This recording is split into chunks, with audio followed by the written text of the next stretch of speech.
The courtroom at the federal courthouse in Chicago was steeped in intense silence as Michael Jordan, the iconic basketball legend and now a prominent sports security consultant, stepped through the heavy wooden doors.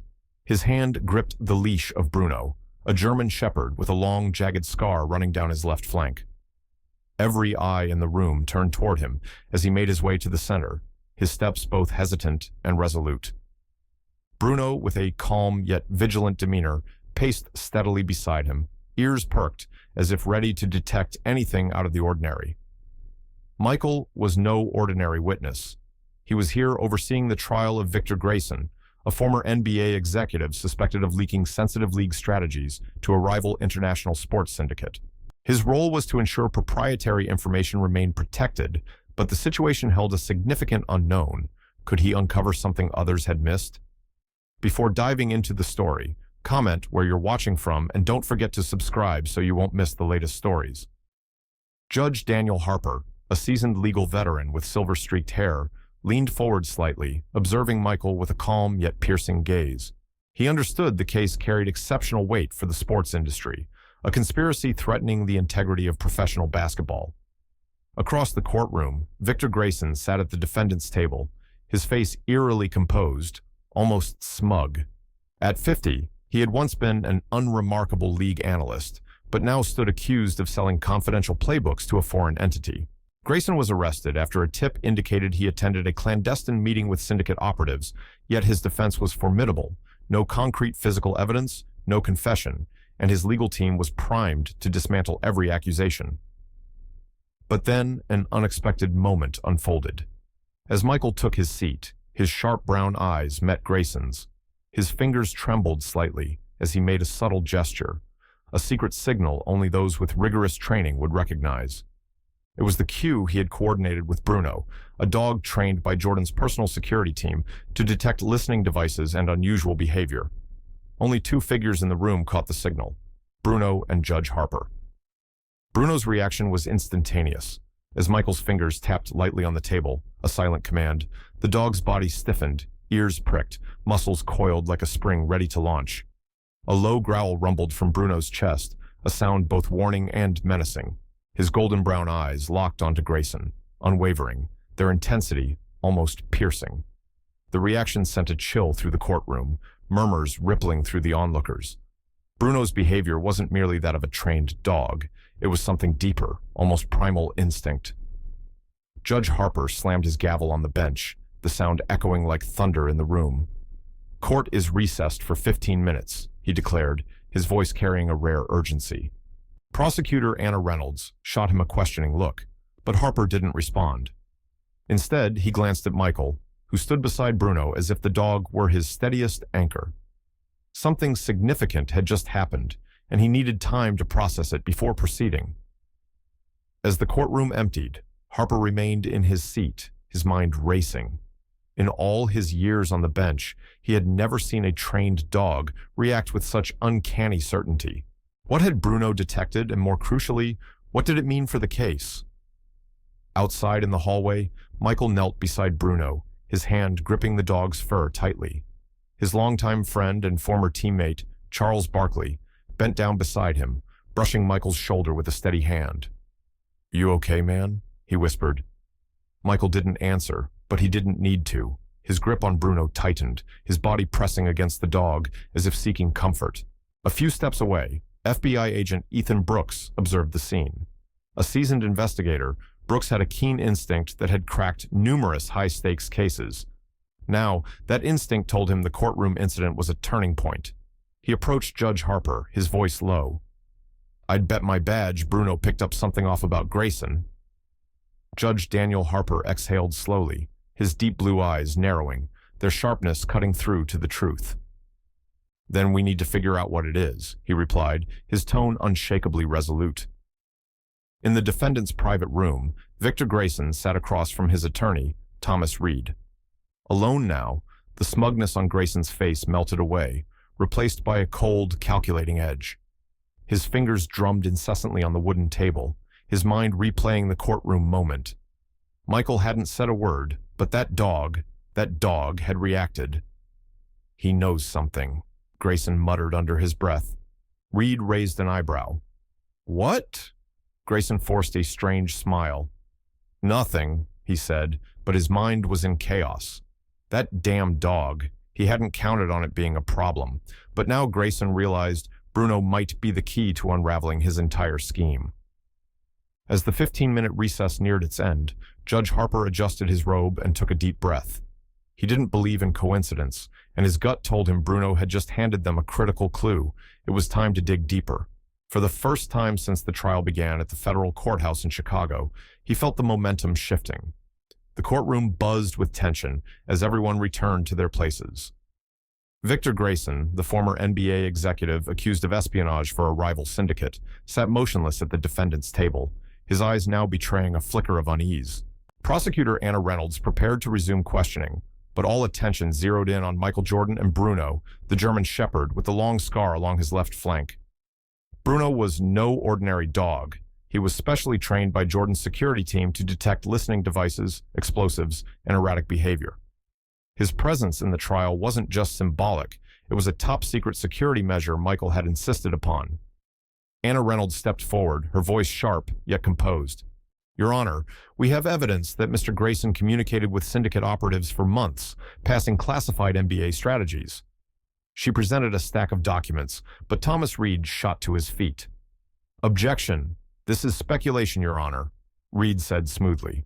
No recordings, no photos, just testimony from unreliable sources. Michael, seated near the prosecution table to oversee sensitive information, tilted his head, studying Grayson. He noticed something off, the way Grayson clenched his fists when Reed mentioned recordings. It was a telltale sign of stress he'd seen in high-stakes games. Without hesitation, he tapped his fingers lightly on the table, a secret signal he and Bruno had practiced for years. Bruno's response was immediate. He sprang to his feet, ears erect, nose sniffing the air rapidly. Then with laser focus, he bolted toward the defendant's table, sniffing around Grayson's chair. A low growl rumbled from Bruno's chest, his golden brown eyes fixed on the area beneath the table. The crowd in the courtroom began to murmur, whispers spreading like waves. Judge Harper banged his gavel, his face stern. What's happening, Mr. Jordan? He demanded, his voice commanding. Michael stood, his tone calm but cutting. Your Honor, Bruno is trained to detect listening devices. I believe there's something in this room we haven't seen. Ethan Brooks, stationed near the door, moved in swiftly. He knelt beside Bruno, following the dog's lead. Under Grayson's table, he found a small black device, no bigger than a coin, blinking with a faint red light. A listening device, Brooks announced, his voice ringing through the courtroom's dead silence. Grayson paled, his hands visibly trembling. Judge Harper slammed his gavel again, harder than ever. Court is adjourned. I'm ordering an immediate sweep of this entire area, he declared, his icy gaze fixed on Grayson. Anna Reynolds looked at Michael with a mix of awe and admiration, while Thomas Reed whispered frantically to his client. Michael stood still, his hand resting lightly on Bruno's head, his eyes gleaming with confidence. As Judge Daniel Harper's gavel echoed, the security team at the federal courthouse in Chicago sprang into action. Ethan Brooks, still holding the tiny listening device found under Victor Grayson's table, handed it to a nearby technician. He turned to Judge Harper, his voice firm. We need to analyze this immediately. With graying hair and sharp brown eyes, Brooks was a veteran FBI agent in the counter-espionage unit, having spent decades hunting ghosts in international conspiracies. He muttered under his breath, I've seen these before. Syndicate tech, unmistakable. Defsh. His partner, Olivia Bennett, stepped up beside Michael, who remained steady next to Bruno. Olivia's voice was soft, but resolute. Mr. Jordan, did you notice anything unusual before signaling? Michael nodded slightly, his hand resting gently on Bruno's head to keep him calm. I saw Grayson tense up when the prosecutor mentioned recordings. His behavior didn't match his earlier confidence, he replied, his tone crisp yet composed, reflecting his experience navigating countless high-pressure situations on and off the court. Olivia and Ethan exchanged a quick glance. Body language, Olivia whispered. He's hiding something. Prosecutor Anna Reynolds approached, clutching her files, her eyes flashing with determination. If that device was active, it could have recorded everything in this room. including what Grayson didn't want us to hear, she said, her voice tinged with hope. But Ethan shook his head, rubbing his temple. We need more than that. A listening device alone won't directly tie him to the syndicate, not unless it has specific data linking Grayson. Anna turned to Michael. Are you sure Bruno only reacted to this device? Michael gave a faint smile. Bruno's trained to detect any threat, devices, explosives, even unusual behavior. If he alerted, it's not just this device. Meanwhile, outside the courtroom, an unexpected witness emerged. Helen Parker, a retired NBA staffer who once worked under Grayson, approached Ethan, her voice steady. I heard about the dog. I have information. I saw Grayson meeting a stranger in the United Center parking lot. He handed something over. I don't know what, but I remember the other car's license plate. It started with XJR. Ethan's eyes lit up. That's a lead, he said, jotting it down quickly. Helen nodded. I didn't speak up sooner because I was scared, but if he's really a traitor, I can't stay silent anymore. As the security team swept the courtroom, Michael stood alone with Bruno in the hallway, his hand stroking the dog's fur gently. He felt the gravity of the moment. This case wasn't just legal, it was a fight to protect the integrity of the sport he'd dedicated his life to. Bruno looked up at him, his golden brown eyes radiating unwavering loyalty. Michael whispered, We'll get to the truth, buddy. But deep down, he knew Grayson wasn't acting alone, and the listening device was only the tip of the iceberg. In a corner of the courthouse, inside the FBI's temporary office, Ethan summoned the tech team to analyze the device. The room smelled of sanitizer and hummed with the clatter of equipment. On the table, Bruno, the German shepherd with the long scar down his left flank, had once been among the finest canines in private security, trained by a special unit under Jordan's direction. He could detect threats invisible to humans. The scar on his body was a testament to a heroic act. Bruno had once tackled a suspect during a security breach at a high-profile game, suffering severe injuries but completing the mission. Afterward, his mobility impaired, he nearly faced retirement until Michael insisted on keeping him as his partner and right-hand companion. Ethan glanced at Bruno, then at Michael through the glass door. That dog's not just a pet, he muttered to Olivia. It's our secret weapon. Olivia nodded. And Michael knows how to use it. If Grayson's really a traitor, Bruno's the one who will expose him. Bruno had once been deemed unfit for service after his injury in a stadium raid. That was before Rachel Morgan, an animal training expert with Jordan's security team, stepped in. Morgan had run the special canine program for years, specializing in animals that could assist in high-risk missions. When she heard about Bruno's case, she fought to keep him, convinced his sharp intelligence and unwavering loyalty still held immense value. And now, at the federal courthouse in Chicago, she was about to see her faith rewarded. Michael Jordan stood in the FBI's temporary office, just off the courtroom, his hand gripping Bruno's leash tightly. Bruno sat calmly beside him, ears erect, golden brown eyes scanning everything with vigilant stillness. Rachel Morgan entered, kneeling at Bruno's level, her voice soft but firm. Hey, Bruno, you're a special dog, aren't you? Trained to catch what humans miss.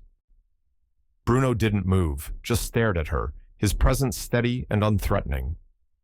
Want to test his skills? Rachel asked, turning to Michael. Michael nodded, his gaze sharp.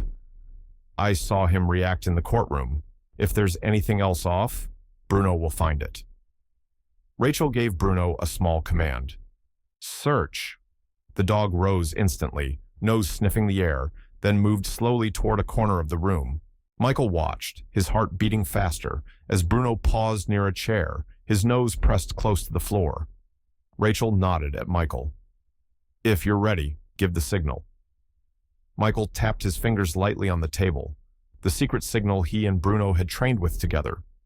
Bruno reacted instantly, lowering his head and stepping slowly but determinedly toward the chair. As his nose brushed the chair's leg, a subtle shift occurred. Bruno froze, ears perked, then let out a low growl.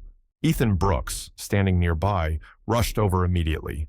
He knelt, following Bruno's lead, and discovered a tiny object hidden beneath the chair's cushion. Not a listening device, but a miniature signal transmitter. This is encrypted tech, Ethan said, his voice tinged with astonishment.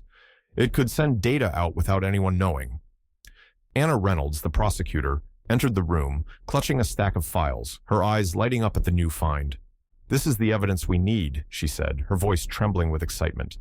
If Grayson used this in the courtroom, every lie he told could have been sent straight to his accomplices. Ethan nodded, though cautious. "We need to analyze its data. If it ties back to the syndicate, he's got no way out." Michael stood still, gently stroking Bruno's head, feeling the unique bond with the dog. Since taking Bruno on as his companion at the suggestion of his security team, he'd known he wasn't just an animal, he was an indispensable part of his work, safeguarding the sport's integrity. Bruno looked up at him, as if fully aware of his role.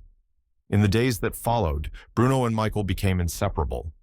Though he didn't need him to overcome personal trauma, Bruno was his second set of eyes and ears, always alert to dangers enemies tried to conceal. One afternoon in Rachel's office, Michael was watching Bruno execute a search command when something unexpected happened. "Good job," he whispered, his voice so soft it was almost inaudible. Ethan, standing nearby, turned to look at him, surprised to see Michael show rare emotion. He gave a faint smile, his eyes shimmering with trust. Rachel placed a hand on Ethan's shoulder, whispering, "He trusts him." And sometimes, trust is the first step to uncovering the truth. The atmosphere in the courtroom officially returned to thick tension as the trial resumed. The gallery was packed with journalists, sports officials, and legal experts, all anxiously awaiting the next twist in one of Chicago's most high-profile cases. At the room's center, Victor Grayson sat at the defendant's table, his initial confidence now replaced by palpable unease. Michael and Bruno entered, ready to face the next challenge in the fight to expose the espionage conspiracy. Victor Grayson sat beside his attorney at the defendant's table in the federal courthouse in Chicago, his face coldly unreadable despite the grave accusations weighing on him. Still, his composure was unsettling, his fingers tapping rhythmically on the polished wooden table. Michael Jordan stood near the prosecution table, gripping Bruno's leash as if it were an inseparable part of his oversight role. The German shepherd sat alert beside him, ears erect, golden brown eyes locked on Grayson. Occasionally, Bruno's nose twitched, as if catching a familiar scent in the air. "Rise!" The clerk's voice rang through the room as Judge Daniel Harper entered, his black robe fluttering lightly behind him. He took his seat on the elevated bench, his sharp eyes sweeping the room before pausing briefly on Michael and Bruno. He had ruled to allow Bruno's presence in the trial, a controversial but necessary decision given the sport's security context. "Before we begin opening statements," Harper said, his voice deep and in control, "the court will hear arguments regarding this dog's presence in the proceedings." Thomas Reed, Grayson's defense attorney, stood, smoothing his tie with a practiced motion. "Your Honor," he began, his tone polite but firm, "we acknowledge the prosecution's claim about the dog's supportive role, but its presence is highly prejudicial. A large German shepherd in the courtroom could elicit an emotional response from the jury, unfairly disadvantaging my client. We request its removal during testimony." Anna Reynolds, the lead prosecutor, shot to her feet to counter. "Your Honor," she said confidently, "Bruno isn't a decoration. He's specially trained by Mr. Jordan's team to detect threats like listening devices or unusual behavior. His presence is essential to protect this trial's integrity, especially in a case tied to the sports industry's security." Judge Harper leaned back, his face impassive. "I've reviewed reports from the animal training expert and security unit. The dog stays," he declared. A ripple of murmurs spread through the courtroom. Some nodded in approval, others muttered discontent. Reed pursed his lips, clearly displeased but unwilling to push further. He sat down, casting a quick glance at Grayson, who maintained his oddly stoic expression. The trial officially began with palpable tension. Anna Reynolds painted a chilling picture of Grayson's actions, a years-long espionage network manipulating classified NBA data for a rival syndicate. Witnesses were called, including Helen Parker, a former NBA staffer. Her voice quavered as she recounted seeing Grayson exchange documents with a stranger in the United Center parking lot. "He was sneaky, like he knew he was being watched," she said, her hands clasped tightly. Michael listened, occasionally tightening his grip on Bruno's leash, his eyes never leaving Grayson. Whenever the air grew stifling, he He glanced down at Bruno, who remained still, his presence a steady anchor amid the perilous tightrope. Then came the pivotal moment. The courtroom fell silent as Michael was asked to address Bruno's findings. He stepped to the stand, poised yet calm, Bruno at his side. Anna Reynolds approached, her voice gentle but authoritative. "Mr. Jordan, we know you're not a direct witness, but you and Bruno's roles have shifted this case. Can you explain what happened? A nod or details are fine, whatever you're comfortable with." Michael didn't look at Anna. His gaze stayed fixed on Grayson, his breathing steady. But then, sensing the tension in the air, he tapped his fingers on the stand, the familiar secret signal. Bruno reacted instantly. He stood, nose sniffing rapidly, then bolted toward the defendant's table, his low growl rumbling, eyes locked on Grayson as if piercing through his facade. The courtroom froze, and Judge Harper leaned forward, his gaze piercing. Bruno pressed his body lightly against Michael's leg, as if sensing the tension in the air of the federal courthouse in Chicago. Michael bent down, grabbing a fistful of his fur, then slowly nodded at Anna Reynolds. "Good," Anna said, keeping her tone gentle yet commanding. "Mr. Jordan, can you tell us what anomaly prompted you to signal Bruno?" Michael didn't lift his head immediately, his eyes still fixed on Victor Grayson. After a long moment, he raised his hand, pointing directly at the defendant across the room. Grayson's face didn't change, but a flicker of tension crossed his eyes, his jaw clenched in an involuntary reaction.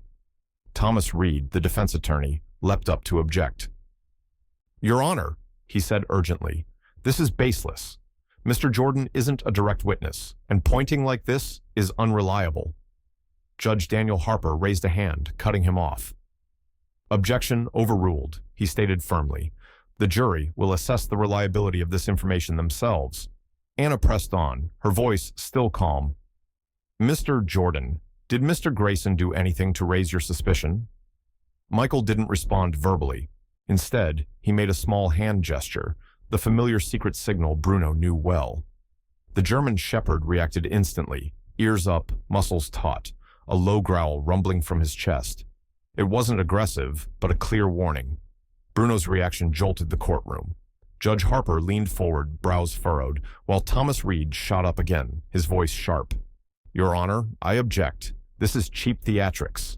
But Harper ignored Reed. His focus stayed on Bruno, now completely still, all attention on Grayson, as if sensing something only he could detect. The reaction mirrored the first time Bruno locked eyes with Grayson, an instantaneous, unmistakable instinct. A thought flashed in Harper's mind. He turned to Anna, his voice low and deliberate. "Miss Reynolds, has this dog encountered the defendant before?" Anna hesitated. "Not to my knowledge, Your Honor." "Visheo." Harper shifted his gaze to the defendant's table. "Mr. Grayson, have you ever had contact with this dog?" For the first time, Grayson showed real emotion. His fingers, once tapping steadily, clenched into fists. He remained silent, offering no answer. Anna's eyes widened as if realizing something critical. She turned, whispering urgently to Ethan Brooks, who bolted from the courtroom. "What's going on?" Thomas Reed snapped, his patience fraying. Anna straightened, her face impassive. "Your Honor, I request a brief recess. We may have just uncovered new evidence tied to this case." Judge Harper studied her for a long moment before nodding. 15-minute recess, he declared. As the courtroom emptied, murmurs spread like wildfire, speculation igniting fiercely. What had Bruno recognized in Victor Grayson, and if so, where did it stem from? Harper felt a deep certainty that the answer would change everything. Pressure mounted on the prosecution as new developments emerged. Victor Grayson had been linked to syndicate espionage, but the case risked collapsing without stronger evidence. What no one anticipated was that the key to unraveling it all wouldn't come from testimony, but from the dog, never far from Michael's side. The next morning, crisp air enveloped Chicago as the prosecution, led by Anna Reynolds, presented a new motion. "Your Honor," Anna said confidently, "we've analyzed the signal transmitter Bruno found. Its data points to a specific location, an abandoned gym in rural Illinois. We request a 24-hour recess to investigate further. We believe this is the final piece to close this case." Thomas Reed objected immediately. "Your Honor, This is just a delay tactic. My client has been thoroughly questioned, and there's no clear evidence. Ethan Brooks, near the prosecution table, whispered to Anna, I've seen this pattern before. If Grayson has a hidden base, everything he's concealed will be there. See you. Judge Harper nodded, his expression stern. Motion granted. Court recesses for 24 hours. Soil samples are circumstantial evidence at best, Thomas Reed argued, his tone skeptical, but Judge Daniel Harper's stern gaze silenced him. Motion granted, Harper ruled, his voice resolute. The prosecution has 24 hours. Court is recessed. As the gavel struck, Ethan Brooks and his team sprang into action. Bruno, Michael Jordan's ever-watchful companion, was brought along for the mission. The dog's reaction to Victor Grayson in the courtroom was unmistakable. Perhaps he sensed something the naked eye couldn't see. The investigation team reached the abandoned gym in rural Illinois by early afternoon. The stillness was eerie, broken only by the whisper of wind through surrounding trees. Thick dust coated the hardwood floor, but faint footprints leading to the back door suggested recent activity. Bruno reacted first as they approached. His ears shot up, nose sniffing intensely, body rigid, tail stiff, muscles coiled like a spring ready to launch. A low growl escaped as he crossed the threshold, his eyes sharp with alertness. Something's off here, Ethan muttered. Bruno knows there's something inside. The team entered cautiously, weapons at the ready. Inside, the gym was barren. A table, a folding cot, a pile of empty energy drink cans stacked in the corner. But then Ethan noticed something off.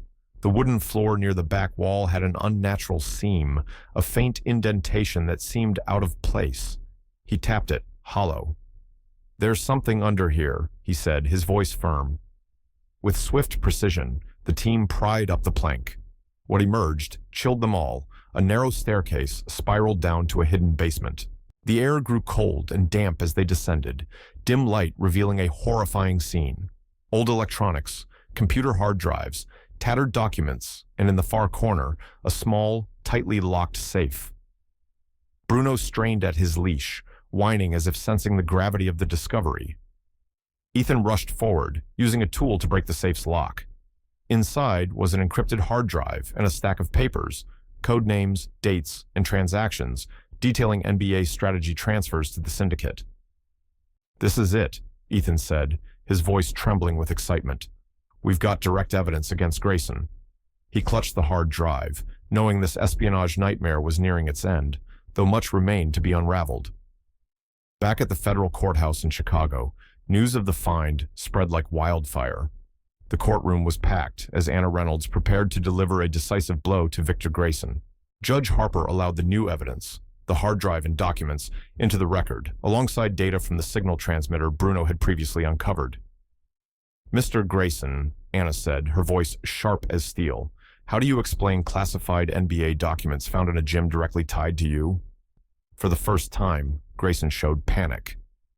I don't know what you're talking about, he stammered. Anna advanced, her voice unwavering. Your fingerprints are on the safe, your tire tracks match those outside the gym, and most importantly, this hard drive's data will give us your entire espionage network. Her words landed like a boulder in the courtroom, a living piece of evidence that could shatter Grayson's defenses. His carefully constructed calm began to crumble. And then it happened again. Bruno, lying at Michael's feet, suddenly lifted his head, eyes narrowing at Grayson. His fur bristled, a deep growl rumbling in his chest. The room fell silent as the German shepherd stepped forward slowly, his gaze locked on the defendant, a look of pure recognition. Grayson flinched visibly. The man who'd maintained arrogance throughout the trial was now sweating, hands gripping the table's edge. He turned to Reed, muttering something frantic, then whispered, I want to change my plea. A roar of commotion erupted. Harper's eyes darkened. Mr. Grayson, are you saying you wish to plead guilty? The room held its breath. Grayson exhaled shakily. Yes. The trial ended abruptly, sending shockwaves across the nation. Victor Grayson was sentenced to life without parole, the fate of a traitor sealed. But the true hero of the case wasn't just the lawyers or investigators. It was Michael Jordan, who used his wits and Bruno to safeguard the sport's integrity. After the verdict, he stroked Bruno's head, whispering, "Thank you." Ape, Bruno wagged his tail, pressing against him, proof of an unbreakable bond ready to face darkness, no matter how deep. The story, Michael Jordan's secret signal to his dog, Judge Harper's courtroom in stunned silence, reflects real issues in today's American society, particularly concerns about trust, security, and collaboration in tackling threats. In the tale, Michael Jordan, as a sports security consultant alongside Bruno, exposed Victor Grayson's espionage plot at the federal courthouse in Chicago. The listening device and hard drive with classified documents found in the Illinois gym aren't just fictional details. They mirror real scandals like corporate espionage or data breaches in professional sports. The U.S. today faces similar challenges, information leaks and threats from external forces jeopardizing institutions. The lesson here isn't just vigilance against enemies, but the importance of trusting unexpected tools and allies, like Bruno, trained to detect what humans miss. When Michael signaled secretly and Bruno found the signal transmitter, it showed how human intelligence paired with an animal's unique abilities can create superior strength. In real life, this urges us not to overlook seemingly minor resources, be it a friend, a tech tool, or even a hunch. Ethan Brooks and Anna Reynolds teaming up with Michael to investigate the gym also mirrors teamwork, a core value where unity often leads to triumph over adversity.